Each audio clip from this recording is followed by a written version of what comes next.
Jedi Fallen Order is published by EA, but the devs for this game is Respawn. You know, the same devs that made games like Titanfall and last year's Battle Royale Apex Legends. Firstly, the story is fantastic with its original relatable characters. Secondly, the gameplay is similar to other games like Dark Souls, Uncharted, and Metroid Prime, but this game has its own identity while borrowing elements from other games. Furthermore, the customization is not locked behind some paywall, so don't expect EA loot boxes or surprise mechanics as they call them.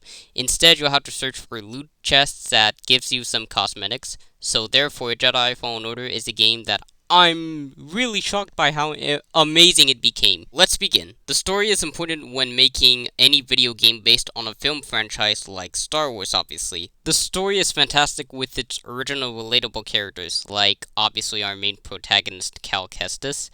And it's basically about a Padawan that survived Order 66, that his connection to the Force has been damaged.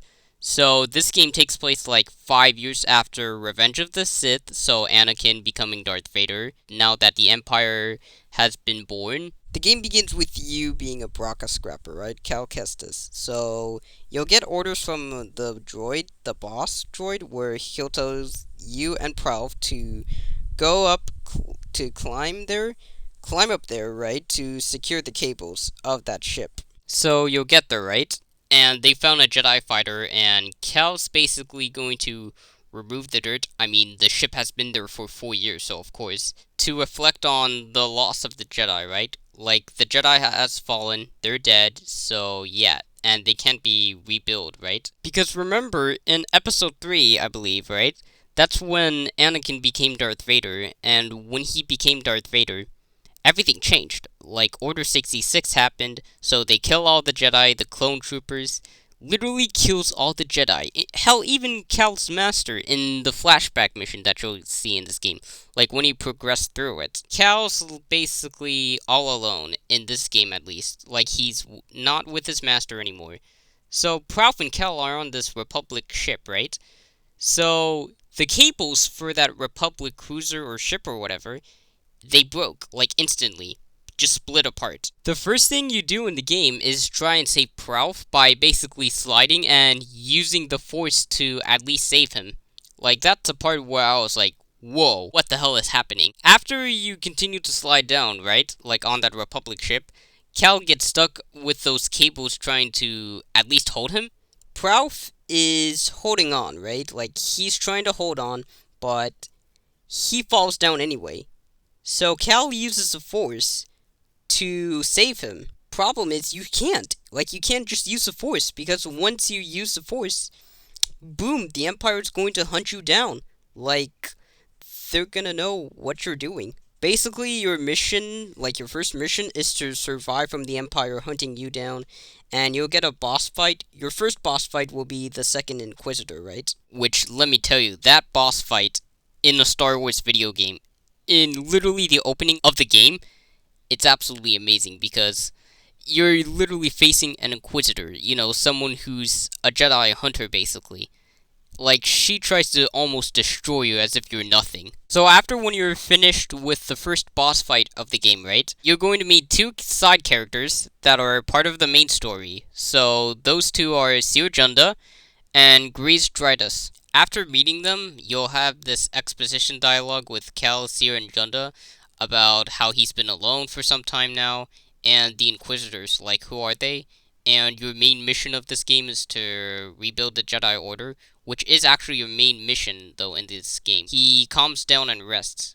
So, next day comes around, right? After when you're awake, you go to the first planet, which is Bogano, obviously. During this travel to the first planet you go to, Cal touches the object to feel its own history. He's finished with that, right? Once he's finished with that, you'll hear some dialogue between Cal and Sir about what they've both went through. But during this dialogue, you'll hear one important part.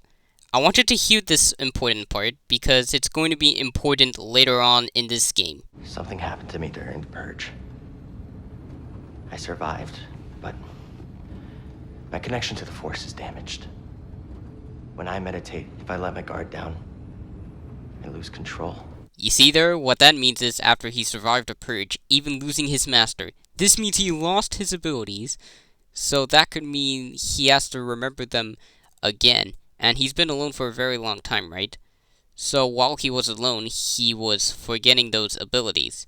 So that means he has to try to remember them again. That could mean you can get flashbacks of those abilities that happened in the past of what Cal has used with those abilities, meaning that you'll learn them in the present when progressing through the story, right? Not only is it great because we get to play as a protagonist that survived Order 66, but there's a lot of sad moments in this game. Furthermore, your priority is to restore the Jedi Order, even after the Jedi have lost their way and Anakin being treated like crap by the Jedi Order after committing Order 66, right? What I think this game tells you is to rebuild upon those past mistakes. Also, you must find out who you are, thus coming to terms with the past. When progressing through the story, right, you'll meet a fallen Jedi named Terran Malicos, who said, like, when you're interacting with him in the cutscene, like, as you progress through the story, in the boss fight, he'll say that Jedi fell long before the Purge. He's not exactly a Sith, but he's a fallen Jedi, is what I would say. Or after you experience yourself in the Jedi Purge and the flashback mission, you'll face your master Jero Tapal after when defeating him. The first thing Jero says, it's like, yes, my blood is on your hands, apprentice. You are a failure, a weakling, a traitor. You are no Jedi. Then here comes that classic Star Wars moment where someone says, no, or something like that, right? Cal actually says this in the game. So Jero is reminding him on how he is a failure and he is no Jedi. That means he is a failure by not saving him, suggesting that at that time during the Purge, he was afraid to save Jero, his own master. No issue with that, by the way. I just think that Jero needs to understand that Cal's afraid, and he should know this. This makes for great character drama, though, and proves that Cal, while having the confidence in himself, he must deal with the past event that torments him, possibly losing all hope, right? When you finish that mission in Ilum, right? So, that mission in Ilum is basically you finding out who you are, then you have to go back to Dathomir to basically have that fight with Jero again, but this time, Cal learns that he has to come to terms with the past, find out who he is, so that could mean his vision stop hurting him. Not only is it great because of that part, but on top of that, those characters have their own paths where they fall into after Order 66. Like, the second Inquisitor, the second sister, who's the main antagonist for this game, is a Padawan of her master Seer, both having different alternate paths. Seer tapping into the dark side, consequently having herself be escaping her torture by the Empire in the planet Nerve, Fortress Inquisitorius as it is, while the second sister falls into the dark side because of what happened, Seer's torture in the Fortress Inquisitorius, making her fall into the dark side and become an Inquisitor. No, I won't reveal the second sister's identity, but if you guys play the game, then you'll know who the second sister is. Oh, by the way, you see this suit that I have? Yeah, the Inquisitor suit. Well, truth is, you can progress through the third act of the game, right? And you'll basically see the futures that Cal has, like once he does restore the Jedi Order, like him teaching all the children and the children getting locked up and Cal having darkness inside of him so that he can become the Inquisitor, right? And the dark side that he has in him, it's made through fear, right? So I think you guys are gonna enjoy him.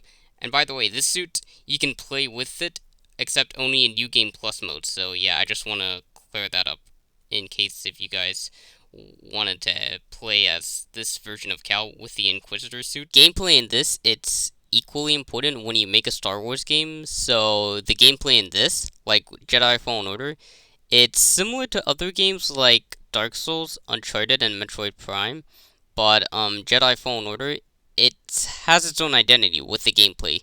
Like, you don't get every ability at the start of the game, but you'll have to earn those abilities and explore the worlds and levels through the specific world.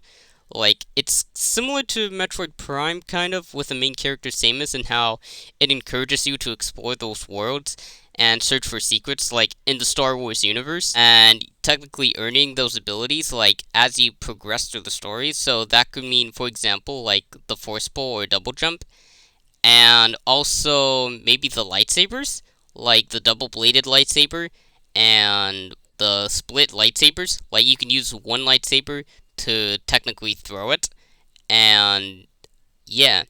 So this means you have to earn them like as you progress through the story. Like you can't just get them right away. So you have to like progress through the story. Like that makes you feel like you've earned those abilities, right?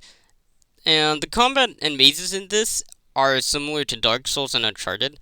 Like whenever you're in a maze like Uncharted, you'll have some hints from like the droid that you'll be able to see with like BD1 when you have a maze. Like if you have no clue what to do, you have to like rely on your droid to like help you to get through the mazes. Like you'll hear Cal say, "Seems like those spheres are related to sockets on the ground." And what do you think, BD? Like when you're in the planet Zepho, and this proves that if you have no idea what you're doing in that maze, which the game will challenge you on those mazes, right? BD1 will give you hints on what you need to do, but you have to solve them by your own with your own knowledge of what you need to do on that maze. When you get through the abilities, like on the combat for Jedi Fallen Order, it can feel similar to Dark Souls where you can't just use the same attack, you have to use different attack moves.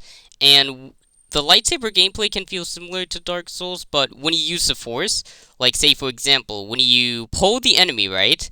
And you have the enemy like come towards you, and then Cal would finish them off with just one lightsaber attack, like stabbing them in the chest. Like it plays nothing like Dark Souls, like at all. Customization in this game is mind-blowing. The customization in this, it's not locked behind the surprise mechanics. Instead, you have to search for the loot chests that gives you some cosmetics. When you're looking for some of the chests, like the loot chests, you'll search all over the planets that you explore from. You'll earn those items like, for example, for your own poncho or for your ship or even for your lightsaber parts, which you can do by the way. For example, when you find the loot chests, right? Cal will tell his droid to get in there, meaning that the droid will have to find the item, right? So the droid finds it, but when he gets out, right, out of the chest, Cal will say what you got in there or something like that. That means you'll get the item, like the name of a poncho or a skin that you'll search for, in that specific loot chests. Even the lightsaber parts to an extent. Another point that I feel like I want to bring up is the fact that you can customize your own lightsaber. You know, something that's never happened before in a single-player Star Wars game. For instance, after getting the lightsaber parts that are, like, in the loot chest, you'll choose whatever lightsaber parts that you want to customize. Like, if you want to make your lightsaber color different, like, gold or something like that, you can actually do that. Or if you want to customize your lightsaber switch and sleeve, you can do that too.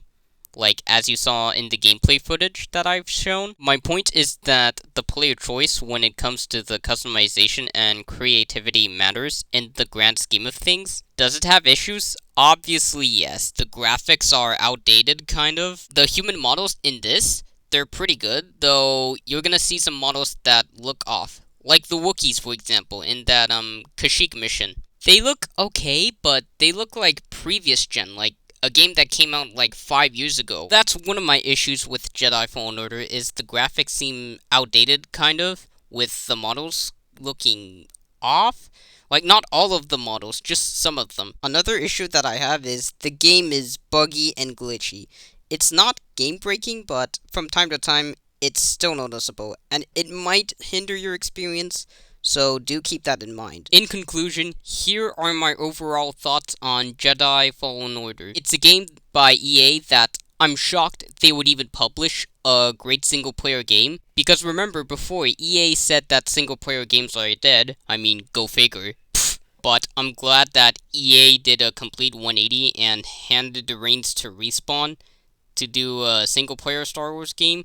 And I hope that they continue doing this, because who knows that they're even going to do a single-player Star Wars game, like, again at this point, right? The story, along with the original characters that Respawn has crafted here, is fantastic and beautiful. Additionally, the gameplay is vastly amazing at having its own identity, while borrowing aspects from other games like Uncharted, Metroid Prime, and Dark Souls. Furthermore, the customization in here, it's not locked behind some paywall, and instead it offers creativity and the player choice matters, like throughout looking around the world for some loot chests. Therefore, Jedi Fallen Order is a game that was made by developers who are actual fans of the film franchise, proving that EA and Respawn have done the impossible to make it become reality. These are my overall thoughts on Star Wars Jedi Fallen Order, but I'm curious to hear your thoughts. Let me know down in the comment section below what you guys think of this game. My name is Ultimate Spider-Man, signing out, and catching you guys next time.